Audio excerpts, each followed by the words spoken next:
Good day, everyone. This webinar is about to begin. Please note this call is being recorded.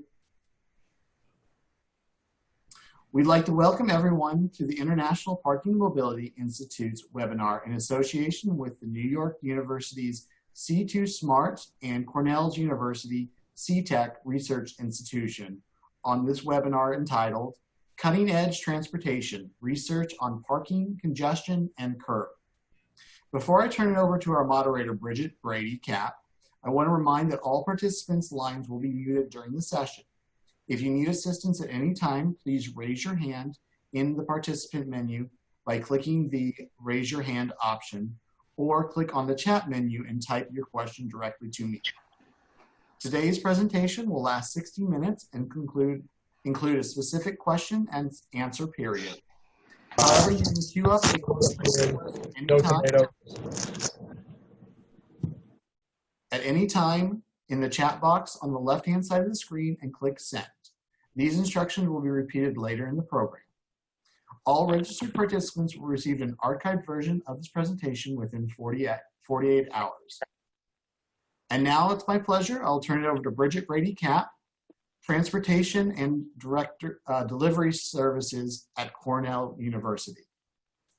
Thank you, Justin. I hope all are well. It's good to see a few of the faces, familiar faces on the screen here. Roughly 5 years ago, maybe even more, IPMI realized there was a sector of researchers dedicated to understanding, among other things, the impacts our decisions as practitioners have on community livability, health, transportation system performance, and so much more. The subject matter, as we now are finding, is endless. When IPMI first became interested in knowing more about the research and partnering with this sector, it was still seemingly a small cohort of collaborations. However, recently, with the inception of centers like the two we will hear from today, IPMI is finding a wealth of content to share with our membership, helping educate us on the impacts of our decisions and providing tools and information to make better decisions in the future.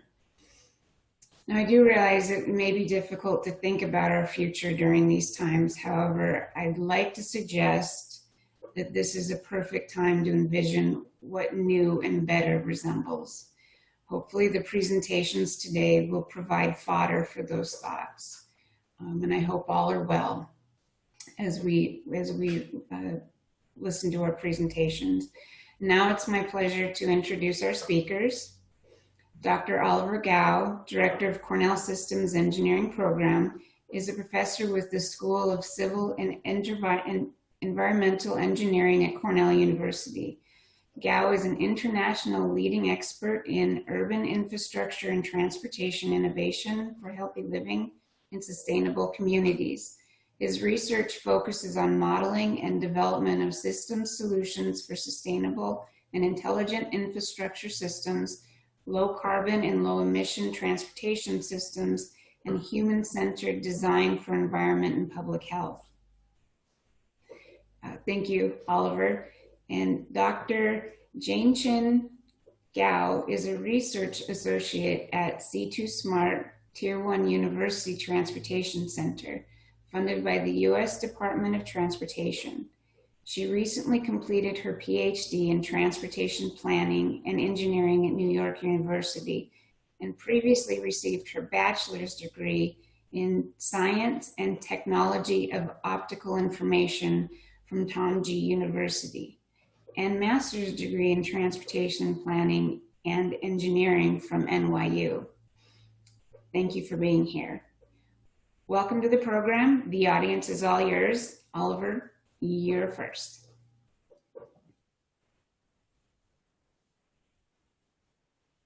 So, thank you, Justin, and thank you, Bridget. So let me just double check if you can see my shared screen for the PowerPoint presentation. Yes, we can, Oliver. Wonderful, thank you. And also I wanted to thank all of you who are participating in this webinar. This is a difficult time, and I hope you are all doing well. I know like there are many lessons. There are many lessons that we're learning through this COVID-19 crisis. But if I may ask you just one question, like what would be the most important lesson that we are learning?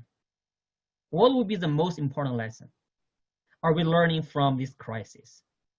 So at least what I heard from several weeks ago when the Wall Street, the stock market was plumbing, and people were shouting that, man, this is not about economics. This is about what?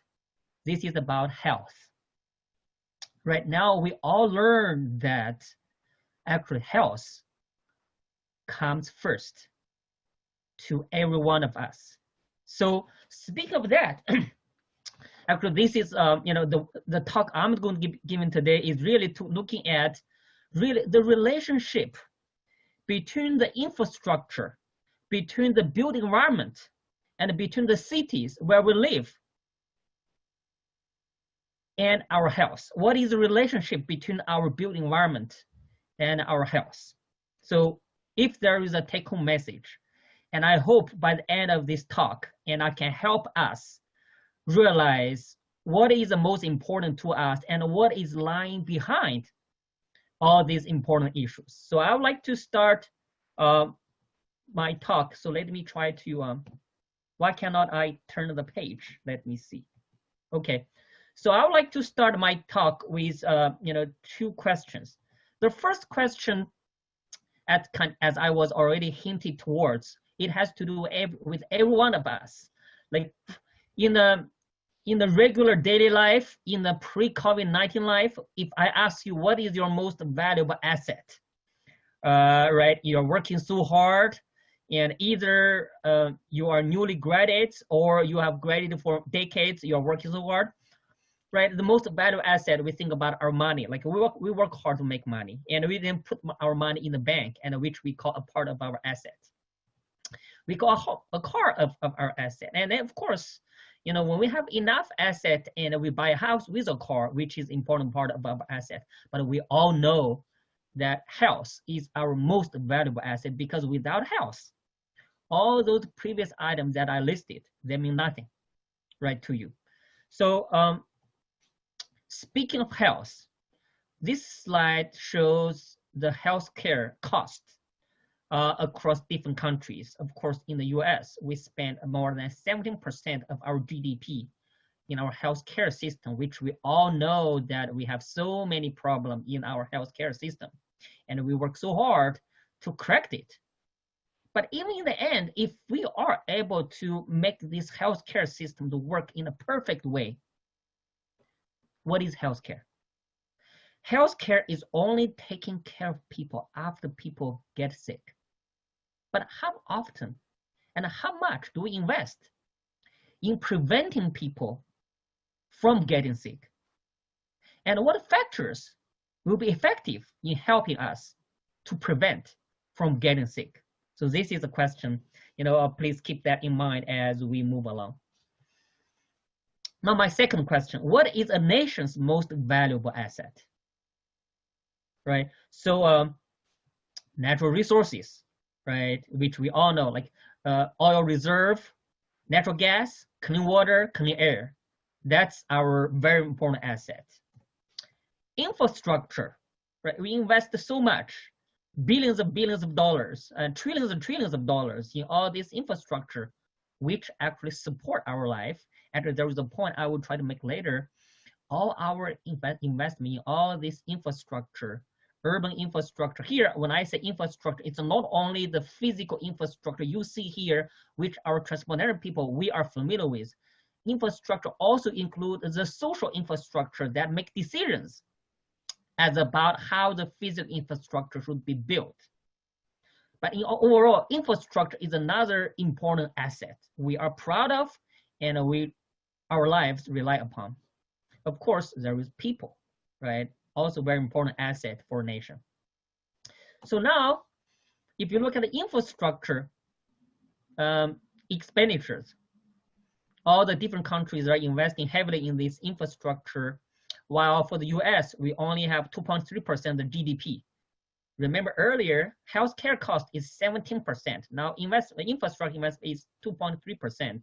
Even though it's 2.3%, but given the the large base number, it is still a huge number, right? So last year, right, the administration, the government, and the Congress were talking about a $2.5 trillion infrastructure bill. Of course, now, as you can imagine, the post-COVID-19 crisis, and you bet this is going to come onto the agenda again. And I think it is going to be a very hot topic.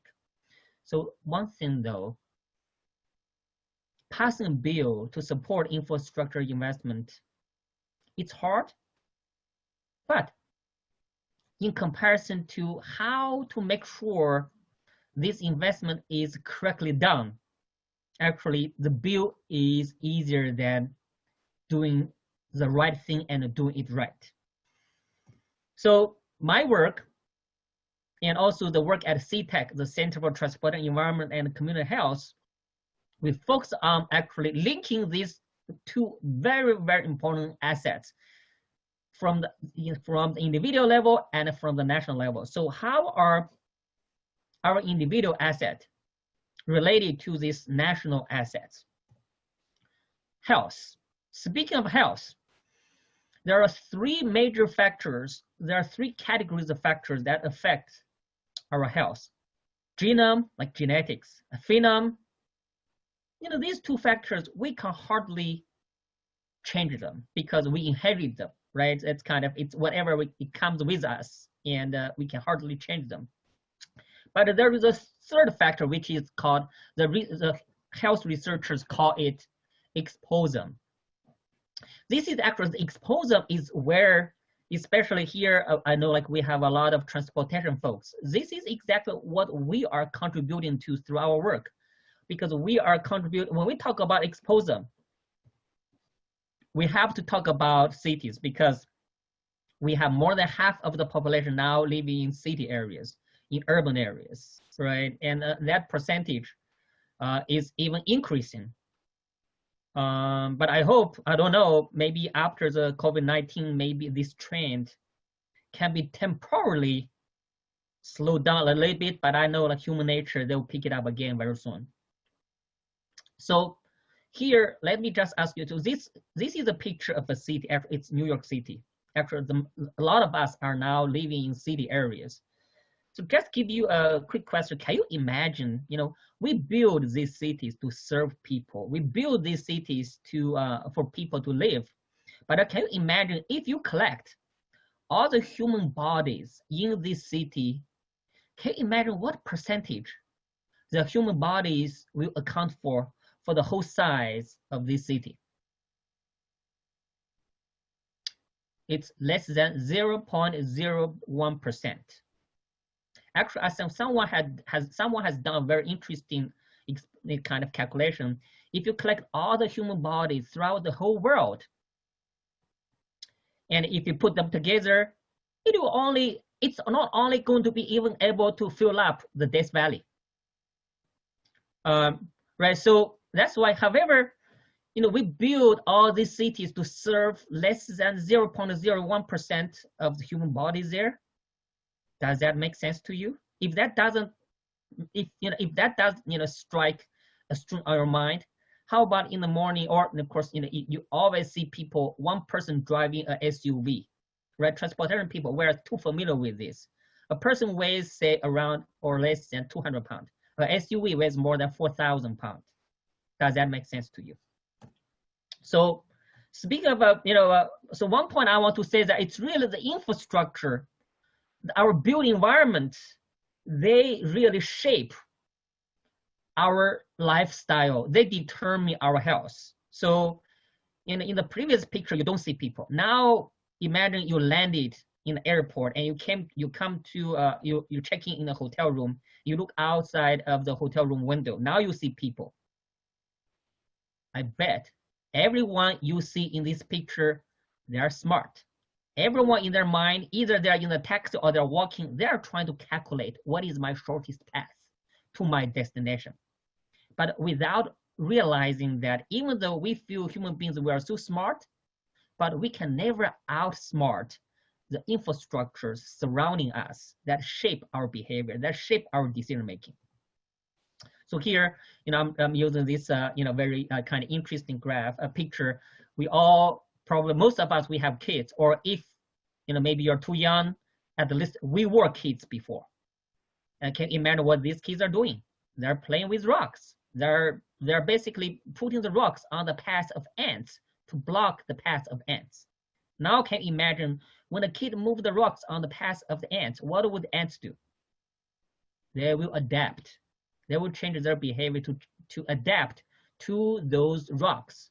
So here I'm saying that, these kids, they're building the urban infrastructure for ants. So just quickly, you can see that I'm saying that our human life, our health are really shaped by our built environment, and of which transportation is such an important component.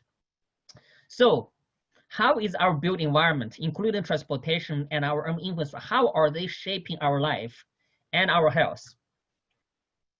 Transportation has huge impact on our health. So first of all, right, it's not too far away from us in terms of car traffic accidents. So this slide gives us the one perspective of how traffic accidents affect our health and our healthcare cost.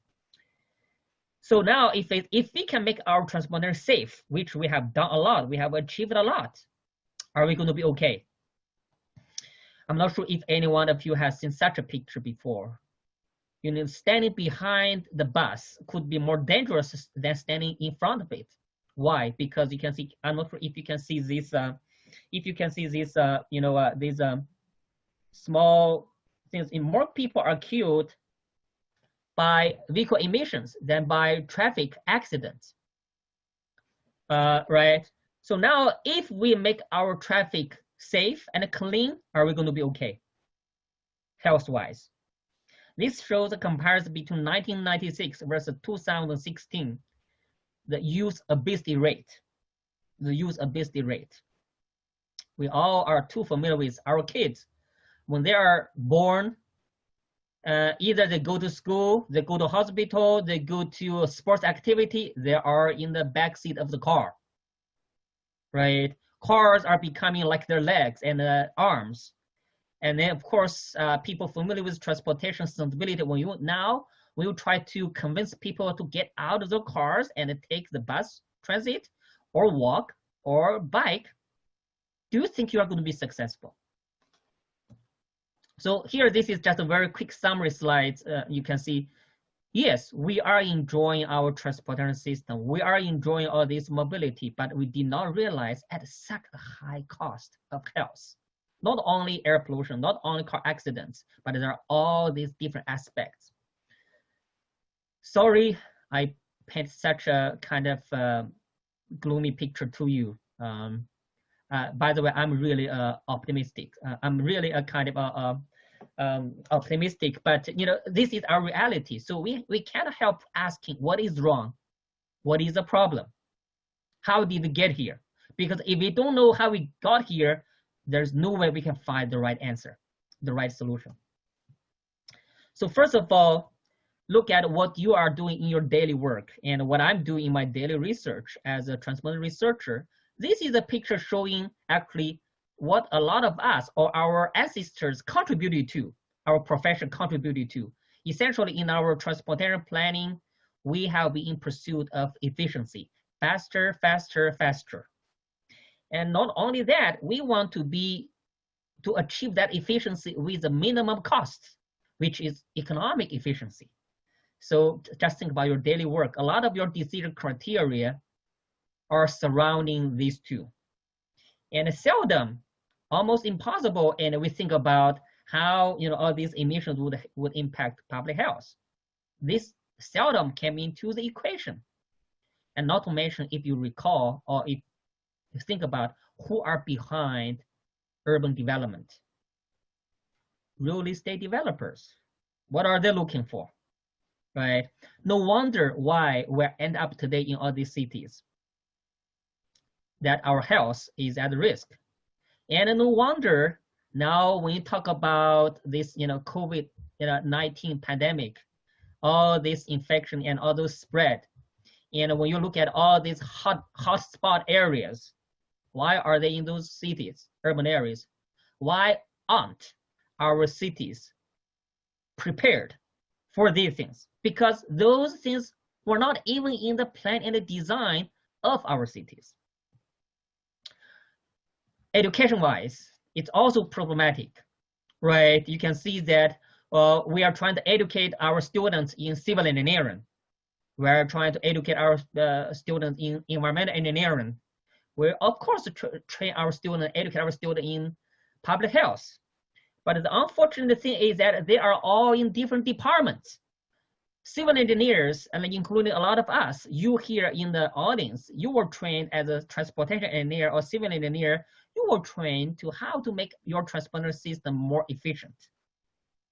But without being exposed to how our transportation would impact air pollution. And then without being exposed to how our transportation, what your decision would imply for public health. So our education is in a disciplinary silo format, while our societal challenge is systems in nature. So this is another issue. What shall we do and must we do? So we have to take a systems integrative infrastructure, transportation, environment, and health planning, design, and management. We have to take a integrative approach. Easier said than done, because here you are sitting in the office when you work. When you go to work, you're sitting in the office, which is probably in the transportation sector. And there are people sitting in EPA. There are people sitting in health. But how often do all these people from different sectors work together? So my work and the CTECH, our work is really to advocate, to conduct research that integrates urban infrastructure, environment, and community health together, so that we provide quantified measures of what our infrastructure, what our transportation, parking, or congestion pricing, all these policies, what would that imply for health? And then by quantifying this health and air pollution impact, and then we feed all these quantified measures back proactively into the planning and the design and investment decision of our urban infrastructure, such that we proactively take all these dimensions which were not considered before into consideration in the interim modeling. How do we do that? And definitely we need models, we need tools, as I mentioned earlier. And actually I learned recently, they said that if you cannot measure it, you cannot really improve it, because if you cannot measure it, you cannot monitor it, you cannot evaluate the improvement. That's why we need to quantify that. Actually, we have developed this whole series of integrated models that can give us the quantified result from policies to health outcomes. So for example, transportation, from land use, from travel demand modeling, from parking policy, and then through emissions from congestion modeling all the way to health. And then we feed it all the way back to those policies. So these are the corresponding models, from activity-based travel demand model to urban simulation model, land use model, to EPS MOOS model for air quality, to AirMod and CMAQ model of air quality, and then to BAMAP, all these health impact assessment models. We integrate these together, and then we can provide some policy insights. So for those of you, actually, including myself from the very beginning, if we ask ourselves, oh, Oliver is telling us, urban infrastructure affect our health. Is that true? So here is a study we conducted with Weill Medical Cornell. We look at about 13,000 heart failure patients data in the past 5 years, right? So in addition to consider all those individual parameters, their social economic features, actually we single out those built environment covariates, like the walkability of a community, air pollution level in the community, traffic exposure, and we want to see whether these factors play a role in heart failure patients. So here, this is the result. The x-axis shows the odds ratio. X-axis shows odds ratio. It's basically showing you, okay, if you're exposed to these different environments, would your odds of dying from heart failure increase or not? about 1 or not in comparison to in comparison to a base. So essentially, this graph, this figure tells you, you can see all these factors. You can see how far you are living from, a heavily trafficked road. Are the roads heavily traveled by heavy-duty diesel trucks, the air pollution, and all these factors, their impact on the odds is about 1, and they're all significant. So you do see now the place you live, the community you live, they do have a significant impact on your physical health. If that is scary, actually there is another study that's more scary. Let me see if I will include that. But that's why we developed these tools. This is an official software we developed for New York City to quantify, you can say, every hour of the day emissions from transportation. And actually, by talking to a lot of transportation, practitioners, actually a lot of metropolitan areas, they need to be equipped with such kind of tools.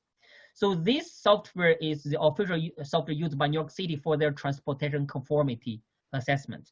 So any transportation policy, infrastructure decision making, or any transportation plan that need to go through this software to demonstrate whether the estimated emissions will be above or below the emission budget given by the health required transportation air quality conformity regulation. So actually New York City is the only one now that has this software. Actually Cornell, we have developed this software, and we'll be very happy to develop such software for other metropolitan areas, if in case your organization is interested. So also you can see we're showing like each link by link, all these kind of emissions hour by hour, because that will really enable us to analyze the exposure. And then, of course, this is air quality. This is air quality impact assessment. So we applied our model to the now very hotly, actually, this is already decision. New York City is going to be start congestion pricing as the nation's first city to have this congestion pricing. And actually, we conducted a study to see how would this imply, would there be any benefits in terms of air pollution and health? We analyzed all these different scenarios, and this is a table reporting the emission reduction, including both greenhouse gas emission that relates to climate policy, as well as particulate matter, which is criteria pollutant that impact public health. We showed that if you charge a $20 fee, using the congestion pricing scheme, you can essentially reduce emissions by as much as 15%, which is really significant. We also conducted a study for Houston area. Think about technology adoption. If we electrify transportation in Houston, what that imply? Actually, again, there is tremendous benefit that can justify the adoption of such technologies. We also look at freight transportation that use a lot of diesel, trucks, right? They're also transporting in our communities. What kind of technology, what kind of policies can we explore? By the way, all of these reported results I'm showing here, they have been reported in our published papers. If you are interested, just please feel free to contact us, and we'll be very happy to share with you our papers. So far, as you can see that CTECH, our work, and also my career goal is to develop tools and enable decision makers, government agencies to be able to design optimal policies and decisions that integrate infrastructure, environment, and health together. We have built New York City and built Houston into test bed. And actually, some people were joking. They were joking to me, that Oliver, if you can develop such tools for New York City, why can't you develop tools for other cities, which are relatively less complicated? The answer is actually yes, I can do that. But if other cities have needs, we will be certainly happy and capable of doing that. So finally, very quick, while I'm directing a lot of your attention to infrastructure, actually transportation, we all know it's a demand-driven service sector. It has to do with human behavior. While we try hard to work on the supply side to adopt new technologies, we should never ignore the importance of demand side. So how now, while a lot of companies are promoting smart cities, but I'm really advocating for smart and healthy cities. The reason why I'm doing this is because smart cities are necessarily healthy.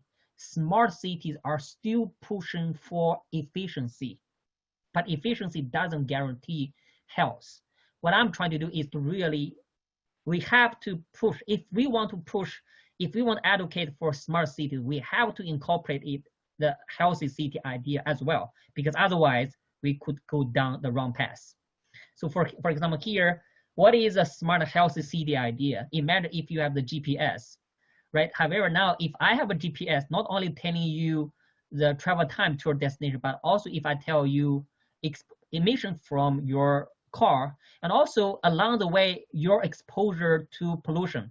If one route is equivalent to 2 cigarettes, another route is equivalent to 3 cigarettes, which one would you choose, right? How can we take technologies to change behavior? So we have technology to monitor air quality so that we can distribute that information to other travelers.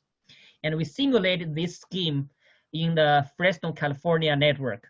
This is showing when you have a regular GPS, everyone is trying to choose the shortest path, versus this one, we also provide people with air pollution information. So now you can see a beauty of this is that by changing the behavior, you can see you don't have to tell people to reduce congestion.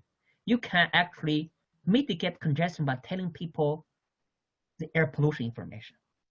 So anyway, this is something we feel it's so important to get out to the general public.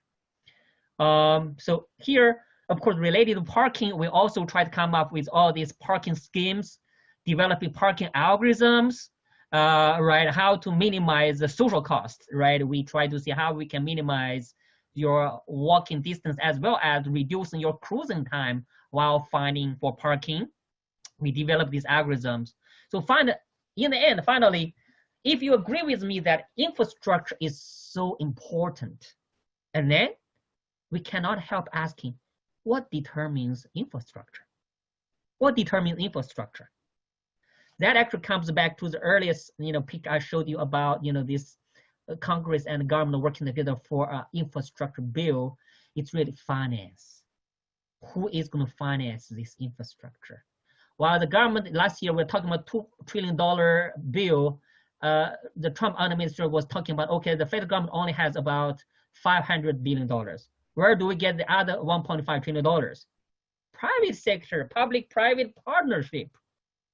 But what I'm doing is that how can we, if you look at this bottom here, bottom right here, what I'm trying to do is that how can we incorporate emissions and air quality and health impact in the overall design of this financing mechanism for our infrastructure? Because if you cannot get to the root of financing infrastructure design, you will not be able to change its impact, right? So anyway, this is how we are trying to design a public-private partnership that can incorporate the social welfare. This is essentially an incentive structure design. Sorry, this is only math I'm presenting here. You don't have to understand this, but I just want to show you that how can we incorporate all the behavior of all these different stakeholders and put together such that we can design our future cities in a multidisciplinary systems approach that is not only optimizing for efficiency, but really taking into account equity, reliability, sustainability, and health. This is from a research perspective, and especially for you, all of you in the practice, we need taking this multi-sector planning and design approach, such that all the different government sectors, you can work together instead of sitting in your own silos. To conclude, right, this is our cities of today. Of course, this picture was before we had the COVID-19. And you can see that the picture can be worse than this one nowadays. So we have to do something.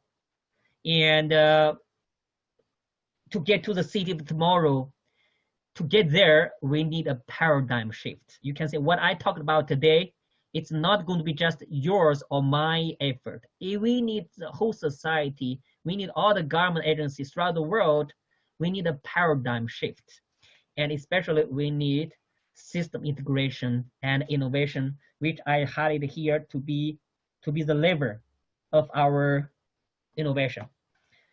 I'll stop here, and sorry for taking probably, I hope not too much of the time, and so that Jing Yuan still has time to talk about her very important topic. So I'll stop here. Justin and Bridget, I'll get this back to you now.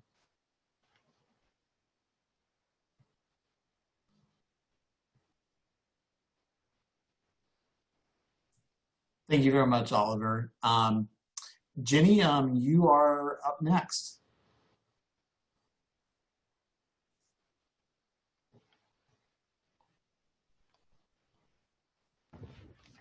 Sorry, I didn't realize I actually unmuted myself. Hello, everyone. I'm Jingjing Gao from C2SMART Center, NYU, and I guess everyone can hear me now. And as what Oliver said, I hope everyone is doing well in this challenge period.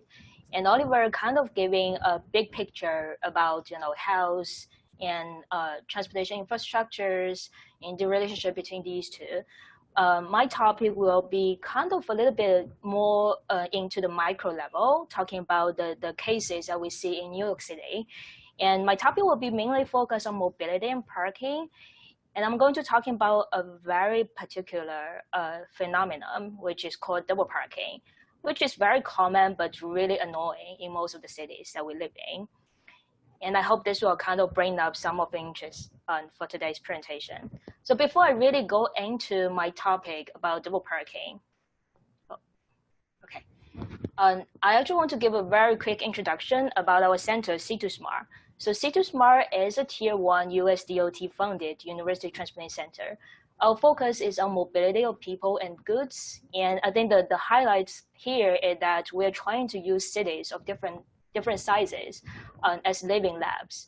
We do have a lot of collaborations with city and state agencies. We also have more than 25 industry collaborators, which include Populous. I believe Populous just recently joined IPMI, and we are actually launching a new study together on curb management. So I'm not going to really talk about all of the studies that we did, but this is something that I really want to highlight. It is a recent research that we did on investigating the initial impact that COVID-19 has bring to transportation system, especially in the metropolitan area of New York, including New York City, a part of New Jersey, and also Connecticut.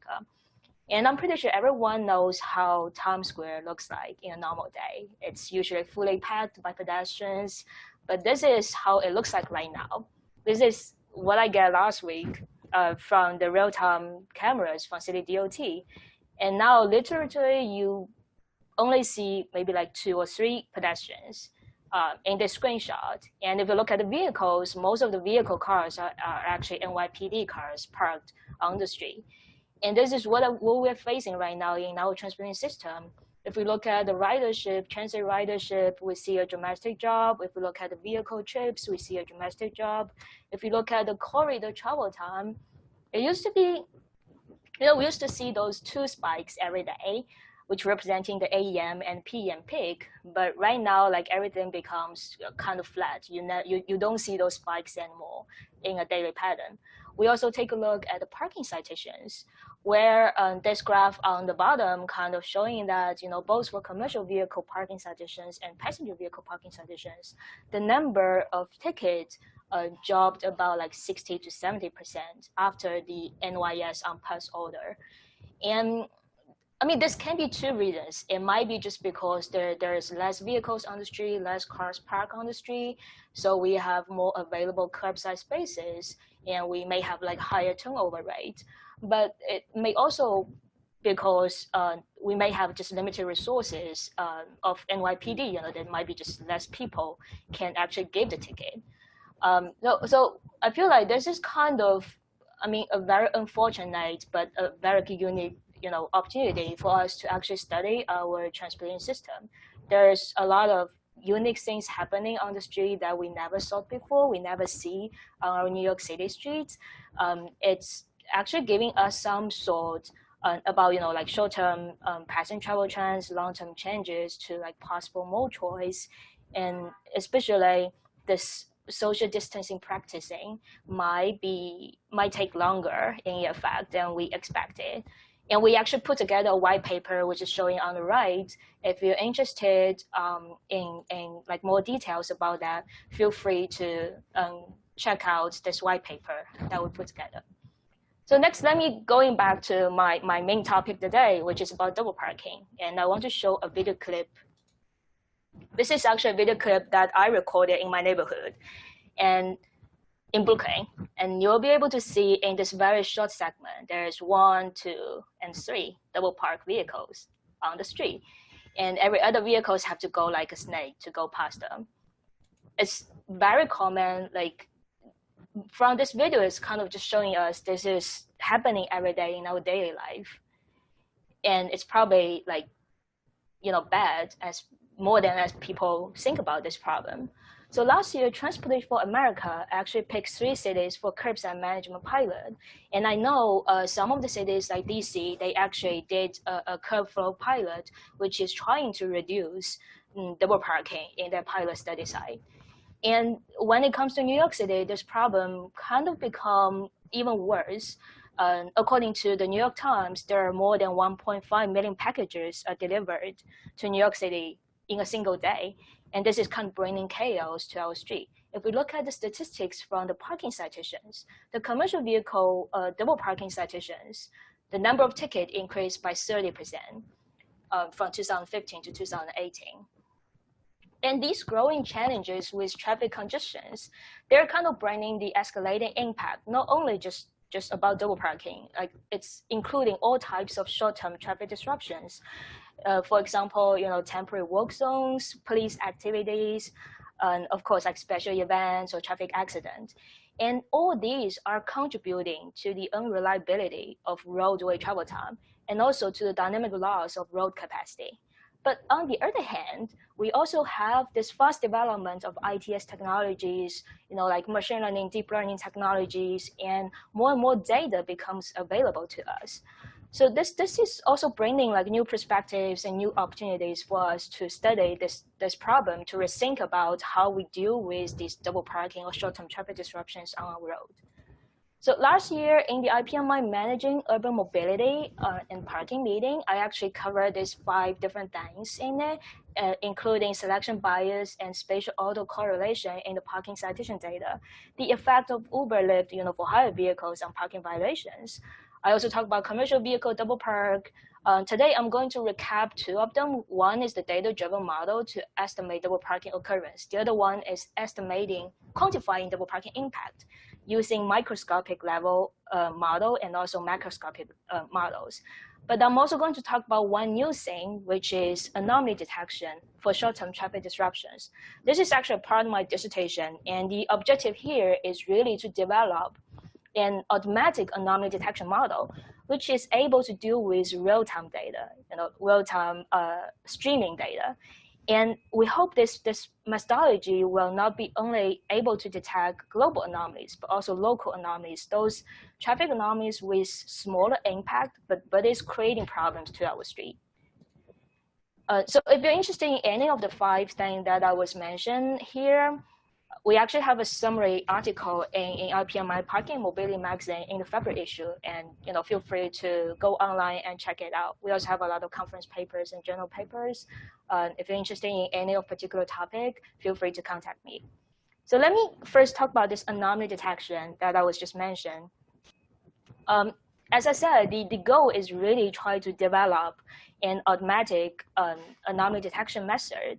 And we hope this method is an unsupervised method, which means there's no need for label data. So we don't really have to label all the traffic anomalies, incident as incident, because this type of historical data is really hard to get.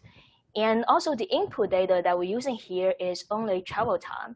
So we pick up 4 study sites from Midtown Manhattan, and the travel time information is actually getting from Midtown Motion.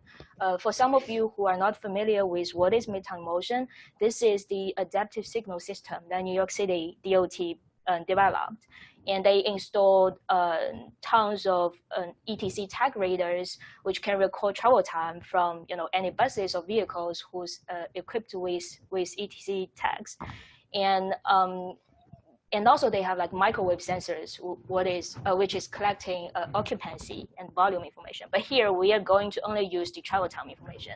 We use 3 months of travel time information as the training set, and 1 month of that information for evaluation as the test set. Okay, and this graph just showing you how the travel time looks like in these 4 locations. So also I said the purpose is trying to make an unsupervised method, which means we don't want to use any label data. But in order to validate our approach, to see the accuracy of our approach, we still need some kind of ground truth information for that. So I try my best to grab information from different data sources. Here we collect the accident information from the motor vehicle collection crash report. We have accident works on special event information from 511 NY, double parking from parking citations, and all these different kinds of reported incidents, traffic jams, police activities, road closure, illegal double parking from a mobile crowdsourcing apps. And we also have special events road closure information from NYC DOT web portal, which is called NYC Street Closure. So this kind of combine to be composed as a near ground truth data set. It's not perfect, but that is what we can get at this point. And just give me a little bit more information about these 4 study sites. So these are the reported traffic incidents for the 4 study sites. And as you can see that each of them has a little bit, they're a little bit different in what type of anomaly they get. For example, Fifth Avenue have a lot of, work zone activities. And this kind of cover mainly 5 types of anomalies, including traffic jams, police activity, double parking, work zone road closure, and traffic accident. But the challenge for this unique problem is really, first of all, as I said, the label is not perfect. We don't really have a perfect ground truth information to be validated with. The other one is not all of those short-term disruptions will have an impact on travel time. So there can be, a double park taxis who double park for 1 minute or a couple of seconds, and with the street segment with a very light traffic, in the end, it may not, creating any problems to traffic. That's possible. And the third thing is this is really an imbalanced classification, which means the true incident, so the true instances, the anomalies, they only occupy a very small fraction of the whole data set. And the methodology that we're using is called adaptive isolation forest with sliding window.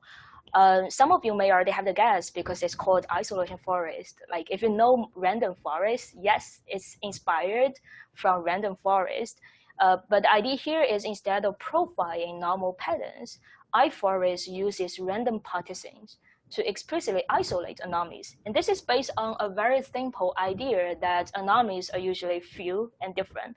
To give a quick graphic representation, so think about we have 7 points on a 2D, 2-dimension space, and the red point XO stands for an outlier, and green point XI stands for an inlier. And if we make a random cut on the space, let's say I cut over here, we may already isolate this outlier, but if we want to isolate the inlier, we may have to make 1, 2, 3, 4, 5 cuts. If we represent it in a tree structure, which means the path length is 1 to find this outlier, but in order to find the inlier, the path length is 5. So basically, normal instances usually have longer paths in this tree structure. And if we have 1,000 of these trees, then they become this iForest. And so here we did 2 improvements to enhance the original isolation forest because the original algorithm was not be able to dealing with real-time data, with online data. So we adding the sliding windows, which we set a window size of 10 minutes. So every 10 minutes, it read the data into chunks and then perform the detector. And we also add an adaptive threshold, which by having this automatically adjust adaptive threshold instead of fixed threshold, it will be able to allow us to find the local anomalies. Okay, so I'm not really going to the technical details about how the algorithm looks like, the pseudocode or any kind of performance measure, like precision recall curves. But I want to say that the goal for this problem is, first, we want to ensure that most of the detected anomalies are true anomalies. So we're trying to reach a high precision. And second is we want to detect as many anomalies as possible, which means we want to have a wide coverage. We can also call it a high hit rate or high recall. And these four graphs are a visualized graphic representation of the results. So here, the black dots stands for the reported anomalies. So these are the ground truths. And the red dots are the detected anomalies by the algorithm. And the green lines are the anomaly score. And basically, the lower the score is, the likely, it is an anomaly. So we see that it performs actually pretty well on most of the locations. This Fifth Avenue one, you see a lot of like red dots over here. And I actually take back, see what's going on. And I think this is really related to, there's a lot of work zone activities, if you still remember this location. And it's kind of, they're like happening, the work zone stays there for a certain time. And this actually accounts for the work zone activities at this part. And besides the overall, precision recall, we are also interested in the detection rate for different types of anomalies. Because what if it detects, great on one type of anomalies, but it did bad on another type? So we classify them by different types and found out it actually works pretty well for most of the types, the 5 types, except for one location for double parking. And again, I dig back to the data, see what happened, and I found there's 4 events missed. And 3 out of the 4 events, they actually occurred at late night, after 9 p.m. and between 1 a.m. So there's an interesting fact actually reveals here that people do double park, even it's like very late outside. And more interestingly is there are people who actually reported those double park vehicles or drivers at late night. So I personally think this is a very interesting fact that there might be more stories actually behind this. And just to wrap up this section, so the methodology that I'm proposing here, this anomaly detection, the advantage is really that it doesn't really require any of the label data for the training stage. So you don't have to go back to label your historical data as incident. And the other thing is the only data input needed is travel time, which this makes this anomaly detection method really computational efficient and practical because most of the local TMCs, transport management centers, they do collect this travel time information. So these information are already there, they're existing information. There's no need for any additional efforts on this part. And by adding the sliding window, we make it, this online detection be in effect. And we also adding this adaptive threshold, which giving a little bit of flexibility for operators at local TMCs to customize their own detection range, because there might be certain goal that they want to detect a certain type of anomaly, and by adjusting that, it might achieve in that. It can be customized for like different areas. But the drawback here is the ground truth data is not perfect. As I said, for the work zone part, it has a very high precision recall curve score, but it also has a high false alarm in this case. Okay, the second part that I'm going to talk about is a data-driven model for estimating double parking occurrence. So the motivation here is very clear that although we are in an era of big data, we still don't really have a lot of direct data which is related to double parking or any kind of illegal parking on the street, unless, let's say, we send people to each of the street block or we install cameras on each of the street block. Otherwise, we won't be able to get that information. However, we do have some samples. For example, I'm talking about this parking citation data, which is a sample of the true violations, although it might be biased because there might be areas which is underestimated just because police don't really patrol that area.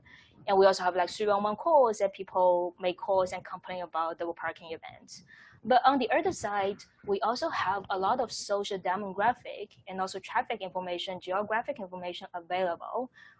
This part of information is very rich, including like commercial area size, number of hotel rooms, traffic volume, curbside, available curbside parking spaces, maybe like, block lengths or the geometry of the street. And the idea is really, if we put in all this data together and we use some kind of machine learning techniques, and we do a feature selection to select the features which are most related to double parking, is it possible to come with an estimator to actually help us estimate double parking frequency? So here we use an indicator for double parking called double parking index, which accounts both for the duration and the frequency of double parking.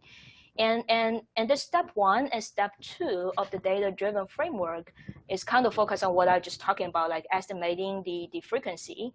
And then the step 3 is, once we get that estimate, is it possible to using the frequency of double parking and put it into microscopic models or macroscopic models to help us to quantify the impact. So I want to raise this very important, very key concept here is, if you think about illegal parking or double parking, a high frequency, high occurrence of double parking doesn't really equal to a huge impact on the street. Because as I said, it can be like a street block, which you see a lot of taxi double parked, but maybe that street block has 5 lanes or 8 travel lanes, so and a light traffic, so you don't really have an impact. So these 2 things need to be investigated. And just giving an example of the feature selection that I'm talking about. Here we use 3 different methods, also stability selection and random forest, to see, if any of the inputs, so these are the input variables that we put, are actually related or contribute to double parking. And we found out like hotel rooms, traffic volume, the length of the block, commercial area, and available parking spaces are actually kind of correlated to double parking. So we filter out all of the other data sets, and these are the ones that we are focusing on. And we did a test in 50 locations in Midtown Manhattan, where we do have some ground truth information. And we put together this random forest classifier to help us to estimate the occurrence and frequency of double parking. And these are the results. So this classifier turns out to achieve 80%, 85% out of sample accuracy in estimating the double parking occurrence for these 50 locations. And on the right side is a demonstration of one decision tree in this random forest classifier. So keep in mind that this one single tree doesn't really represent anything, because the final result is actually voted by thousands of these decision trees. But I found it's very interesting to taking a look at the logic, because most of the machine learning techniques are kind of black box, right? But this is the one that we can really take a look how the algorithm works and if that makes sense or not. And if we go with the first question here, asking about, does the number of violation ticket less than 2 at this location? And if your answer is yes, we go to the left branch. And then I ask you the second question, does the traffic volume less than 2,500? And if the answer is still yes, we go to the left branch again. And then it asks the third question, does the number of hotel rooms less than 735? If the answer is no, which means for this location, it may have a very low number of citation tickets. It may have a moderate or low traffic because it's less than 2,500, but it has a lot of hotel rooms. Possibly, either like one huge hotel or multiple small hotels. And this classifier is still be able to classify this double parking index as severe, which kind of match with our field observation. When we go out to the street, we find out like for the street block, which has a lot of hotel rooms, we do see a lot of taxi double park loading and unloading their passengers and luggages. And sometimes they actually end up just double park for the whole second lane. So this kind of giving us a sense that this classifier, works in at least in this area with these 50 locations. So again, as I said, once we have those estimates of the frequency, what we can do is we can try to put it into either analytic models like queuing models or microscopic models. So here, I'm not asking people to actually develop new models for double parking. Instead, a lot of city agencies, state agencies already have their large scale, or maybe not large scale, but at least some kind of microscopic model. For example, New York City DOT has this Manhattan traffic model, which covers more than 800 intersections in their Midtown area. So these models can be used to help us. along with what we estimate from the data-driven framework to help us to quantify the impact of double parking, then it will also help the agency itself to figure out which location might be more critical, which location might need parking enforcement. So again, I'm not going to the details about this queuing model, but just giving you a quick idea. This model that we use here called MN infinite queuing model, which assumes the arrival process of the vehicle is a Poisson process, and the service rate is exponential, and we assume there's infinite number of servers in the system, so that once every vehicle arrived, it was served immediately. And we designed 2 server status for the system with failure and normal. When the system is in a failure mode, it actually accounts for the interruptions by double parked vehicles. And these 3 sites are actually new tests that we did this year. And we found out this MN infinite queuing model produced a pretty good fit with field data in terms of average link travel time. But however, when it doesn't really work is that it cannot really deal with very complicated traffic conditions. For example, if there's queue spillback from an adjacent link, or if you see the data points here in site B, this data point is where there's 5 vehicles simultaneously double parked on the single street block. And queuing model, because it has a set of simplified assumptions, it really won't be able to capture those effects, or it needs to be improved, with the consideration of maybe signal timings, of the geometry of the street, of the network part. So we actually tested again in the microscopic simulation model, which already have a huge network. And in this model, we are able to test this area-wide impact of double parking. So on the right side is the double parking index that we get from our data-driven framework. And this is the result of these 36 links in Midtown Manhattan again. Let me give you an example of what we're trying to achieve here.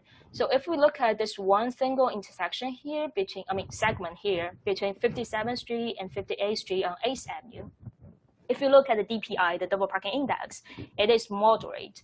It's not even going to severe.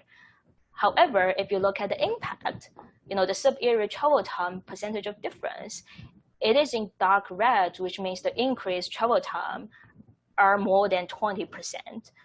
So when I look at this road segment, I realized one thing, because this is a northbound avenue going into this traffic circle over here on 8th Avenue, Columbus Circle. And it is actually served as a bottleneck in the daily life because all the vehicles are approaching a traffic circle.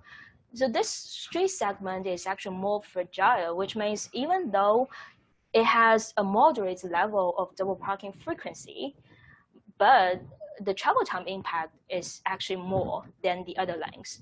So basically, this area-wide evaluation using this microscopic model suggests that priority should be really given to the street. So in this study, it's the street in this dark red color when consider parking enforcement, because it may really save more than 20% average travel time during the AM peak. Same for other time periods, those parking enforcement, the limited resources of parking enforcement really should be given to the street links which are more fragile to double parking occurrence. Okay, so just to wrap up on what I'm talking about today, we introduced an automatic online anomaly detection for short-term traffic disruptions, including double parking, and we also talking about combining traditional simulation models with machine learning techniques can help us actually quantifying the impact of illegal parking, such as double parking, and these data-driven analytics and simulation tools can provide insights to traffic agencies and for informative decisions to implement improved policies. But additional data is still needed, such as video imagery information, which can help us to validate the approaches that we described in this presentation. So as a continued validation efforts here, the data-driven framework that I talked about is actually pretty scalable because most of the data that we use is open source. So it can be extended to actually any of the other cities, and the same as the anomaly detection method.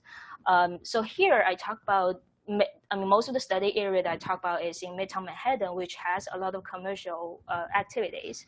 However, let's say if we want to test this thing in a more residential area, what we can do is we can add a new data set, maybe about online shopping, and rerun the feature selection. So it will be able to select the most correlated features data set to that particular area. Which means, the basic research framework here is really flexible, and we are able to add new area-specific data for different areas that we want to study with. And we're also doing some data collection using drones, which is fancy. I mean, drones is really amazing. The only thing is the battery is kind of limited to like 10, 20 minutes. You have to change the battery.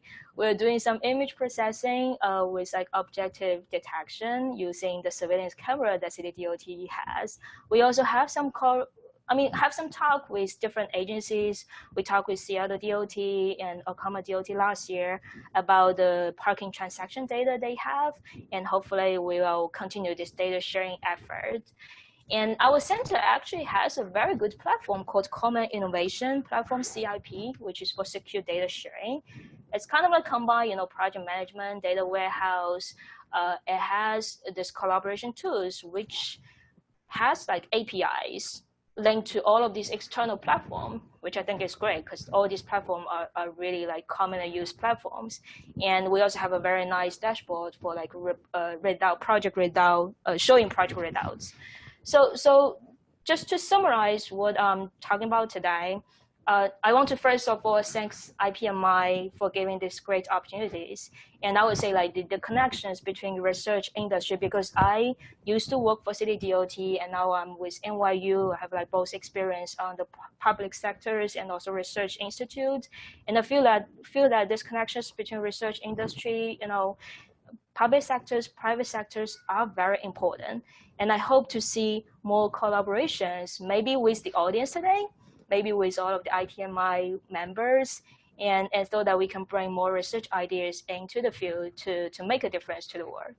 And if you have, we can talk about the questions, comments today, but if you have something more to ask me, feel free to email me.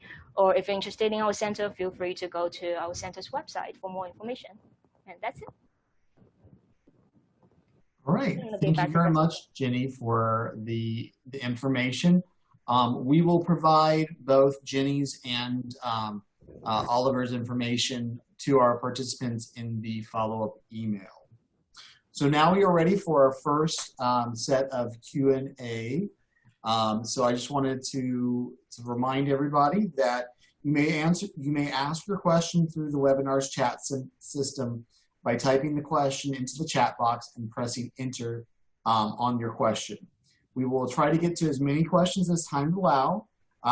Any questions that we cannot answer will be sent to the speakers for their responses offline and then sent out to all the participants in a follow-up email. So let's go ahead and let's get our our conversation started. Let's see.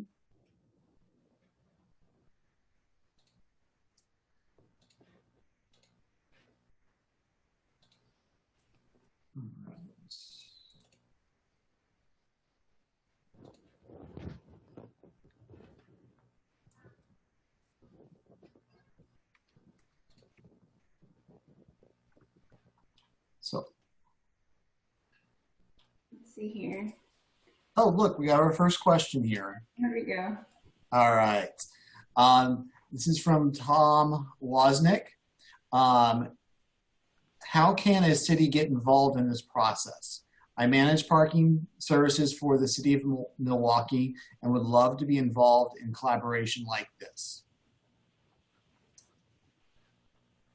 I'm assuming this question is for Jenny. Sure. So as I said, we do have a lot of collaboration partners with city and state agencies, and what I would encourage is probably go to our center website first. There's contact information, or you can contact me and I can kind of like involve you into the process. But as I said, we already have a very mature platform for like collaboration work. And we hope to actually using that platform and to encourage this connection between research and industry to get more parking related or mobility related studies. So yeah.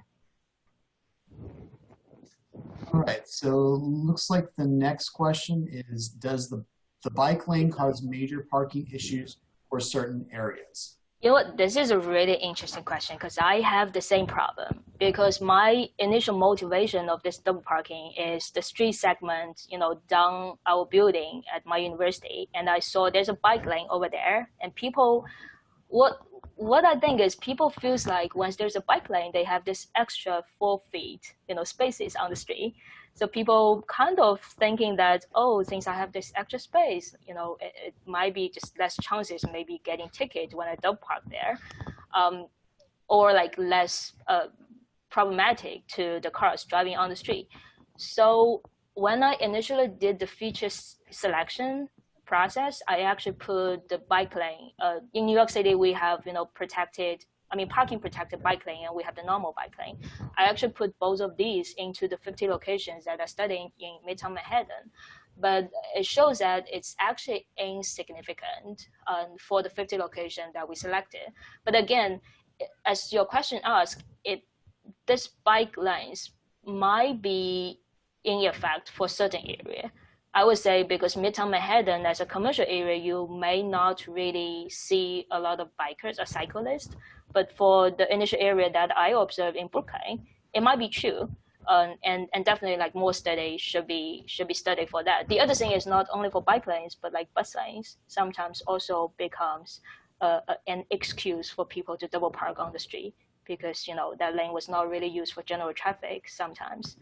So that's an interesting question. I don't know the exact answer at this moment. I do observe some of these effects, and possibly in future studies, I will do more to see if this is true or not for certain areas. All right. Let's see here. Justin, I do have one that's come in. Okay. And I think that this may be for Oliver, because this is seeing how we can tackle the macro view and put it into micro programs. How can we take this research and develop action items for our programs? What specific programs should we tackle first, perhaps in our infrastructure planning? Yeah, I think actually, while I presented my talk from a macro perspective, actually, you know, all those applications, those are all real world products. Especially, for example, the software for New York City. This is really driven by transportation conformity. So actually, a lot of metropolitan areas, for a lot of MPOs, if they're working in areas where they are in the non-attainment area of certain pollutants, actually, their states and their agency are required to do this kind of transportation conformity. So either you are designing a new bridge, you know, planning a new bridge, or you are even thinking about, you know, some intersection improvement that has important implications for like emissions and also for health impacts. So yeah, at the very micro project level, so it's essentially included in, if you are probably familiar with this kind of EIA, environmental impact assessment. So that is a necessary step, and I believe a lot of agencies have complained that in the EIA is taking too much time for project or for policy or for plan approval. But I think with appropriate and robust tools that are endorsed both by DOT and EPA, that can really reduce that time significantly. Yeah, I think in practice, one specific area that agencies can start working on immediately is transportation conformity, and another one is really now so many cities. While at the federal level we have some issues about climate change, but I do see a lot of cities and the regional plan organizations, they are having their climate action plan, actually these are also the places where those strategic dimensions of incorporating health and environment can be considered in those activities. All right. So next question that came through the chat is, does your study indicate or address parking shortages, which may be the primary reason for double parking? Does it mean to change the city's bylaws to provide sufficient parking within the more CBD area? And I think this is more directed to Jenny. Right. So, I mean, I did not really present in this presentation, but if you go to the summary that we write for IPMI, the parking magazine, and if you go to our website to see like more details about what we did, we actually tested for commercial vehicle, see like we create like profile, temporary spatial profile for commercial vehicles and see if that actually match with the current supply and also the current policy that the city is offering. And I think the answer is, really, it's really hard for the city because we only have this limited spaces on the curb, and thinking about this rigid demand, not only coming from the commercial vehicles, but also passenger vehicles, from delivery trucks, from something more, bikes and, buses, bike lanes. It's really hard to really provide sufficient parking especially in the CBD area. But I think City DOT, again, our study have some indication on which area may lack this sufficient supply and which areas may lack police patrol. We also create the patrol routes for the police to see like where they go every day and see like if there's any underestimated areas for parking. But at this moment, I would say in terms of the policy side, it becomes really hard. So there's a lot of new efforts that we are trying, that the city is trying, that our industry partner is trying, by promoting maybe more mobile applications for like reserve parking or pay by sale. And also we think about from the police side, like how we kind of make sure this parking enforcement, so that we can increase the turnover rate. I know the other cities also trying similar things, like Seattle, like San Francisco, they have their Park Smart type of analysis on that.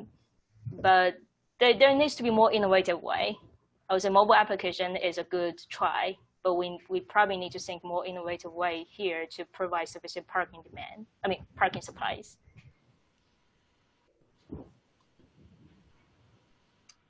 So let's see here. Justin, we have another question for Janie. Have you utilized the data to make any infrastructure or curb design changes?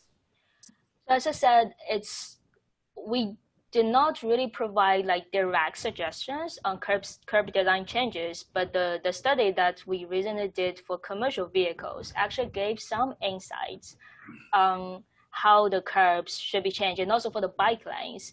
Because New York City, if you know how complicated our curb is, we do have this parking protected bike lanes. We have curb, for pedestrians, we have this curb bubble to provide additional spaces for the pedestrians. And then we have this parking spaces.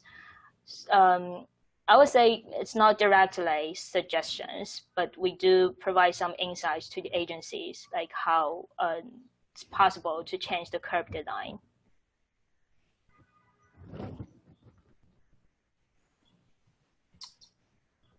All right, and it looks like we have another question here for you, Jenny. Are you able to obtain data sets on the pedestrian crosswalks during rush hours, leading to delays for vehicles turning left or right, crossing crosswalks? So that's a good question. Although it's not directly related to parking, but the data that we are getting actually from video cameras. So as I presented in our future work, we are actually doing this image processing process for the video camera information that we get. I do have more than, I think, 10 locations in 2017, which we have, a whole month of information of different locations, which including crosswalks, sidewalks, and corners. And by using this machine learning, deep learning technology, we actually are able to extract the pedestrian information from that. Although we haven't done so, but but we are able to do that. Okay, so we have another question. How does the objective of the Smart City program component aimed at smart health differ from what you've discussed? Also, with the number of folks that are neglecting the smart distancing safety rules and the number of folks that continue to smoke and abuse alcohol at their own peril, how can we expect to change travel behavior by telling folks if it takes 6 minutes longer journey, they ingest 1 cigarette's ill effects instead of 2? Oliver, I think as you were talking about travel time and cigarettes, this may be something for you. I think that's from Richard. I think that's a very good question. So Richard, I think you hit a very important issue here. It's getting deeper, but let me first answer your first part of the question. You can see in a lot of smart city programs, they include smart health, but that smart health is more, so for example, that include, it's most of the time the smart healthcare. It's not really, it's not about the healthy city concept that I talked about. So they're talking about a smart city initiative, including smart healthcare as a component of the smart city idea. But my approach can see that what I'm trying to say is that what really makes the city smart and healthy lies a lot in how we plan and design our infrastructure. While the smart health idea they're talking about, they're still mostly a technology concept. I just want to point that out. And then the second question about you list people, their behavior, and that's really the true difficult part of how we address a lot of our societal problems, including congestion and air pollution. So when I think about this issue, I kind of how about, I answer your question from this perspective, right? Human transportation is a demand-driven service. And I always use this example. Human demand can be created at the speed of light because human demands are created by how our brain, our neurons work, and that created a demand. So for example, now you are in this webinar, and say, in a sudden, so for example, you want to see your kid, that demand is generated in a millisecond at the speed of light. However, in terms of transportation, in the supply side, to meet that demand. So for example, now I want to travel to, say, New York City. This demand is generated very quickly, but to satisfy that demand, that requires vehicles, that requires road, that all require this brick by brick, construction. So my point is that there's no way that supply can ever catch up with demand. However, we want to manage demand, but the management demand is so hard, mainly because not that we don't realize we are wrong. It's just because human nature, human behavior, when you put a human being in a wrong paradigm, surrounded by, to give you a second, if you bring a kid into a candy store and you ask your kid to eat broccoli, you are never going to be successful. So that's my point. But I think, Richard, you point out a very key question. How are we going to be able to solve these kinds of human behavior problems?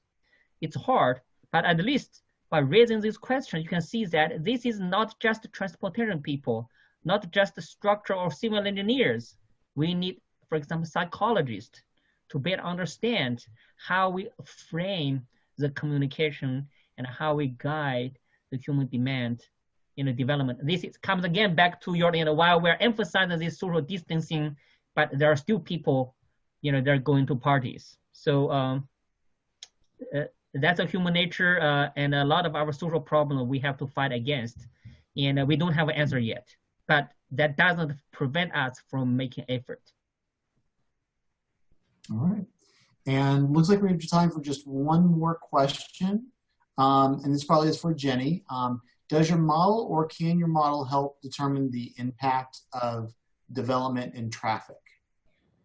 So actually, I'm not pretty sure if I understand this question correctly, but I think this is probably linked to a broader perspective here, is that, when I think about this double parking model, double parking problems, it's not only about double parking. It's why this problem starts. It's actually because we're trying to make the city more livable, right? We're trying to make it more friendly for pedestrians and cyclists.